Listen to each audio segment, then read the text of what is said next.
David Haynes of the chemistry department. When I went to college, I was a biology major, a die-hard biology major. I didn't want to take anything else in college. But when I got to college as a freshman, the intro bio course started with nomenclature of plants, taxonomy, which is I found one of the more boring subjects of biology. Chemistry, on the other hand, started off with all sorts of exciting things.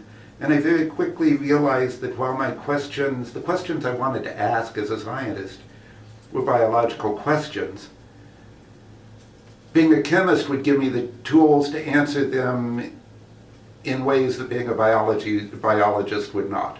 I've been at Wellesley for 35 years. My favorite courses to teach are organic chemistry, particularly the second semester of organic chemistry. I see organic chemistry as being kind of like a language course, with the first semester being vocabulary.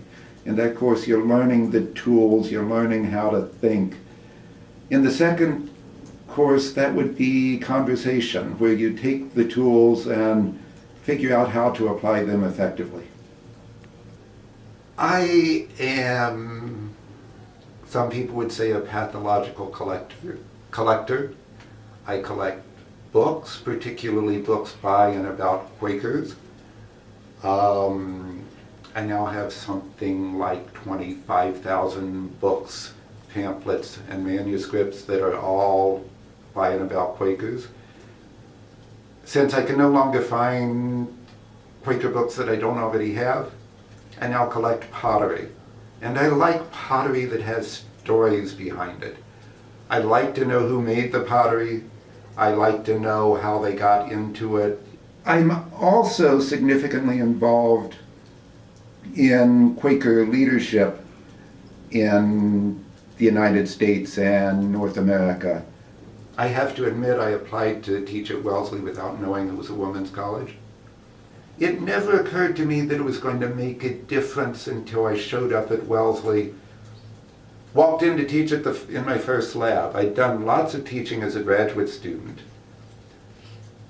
And there were, to overgeneralize, 3 types of women in my classes in graduate school. There were the home ec majors who were just hoping to survive. There were the highly competent but not outgoing students, the women who would lean over to their male friend, and have him ask the question that they wanted asked. And then there were the women who pushed their way to the front and asked their questions regardless of the social norms. And I recognized that they were kind of ostracized by their peers. I got to Wellesley, walked into my first lab to teach, and there were 12 highly competent women running around doing what they needed to do without having these defined roles.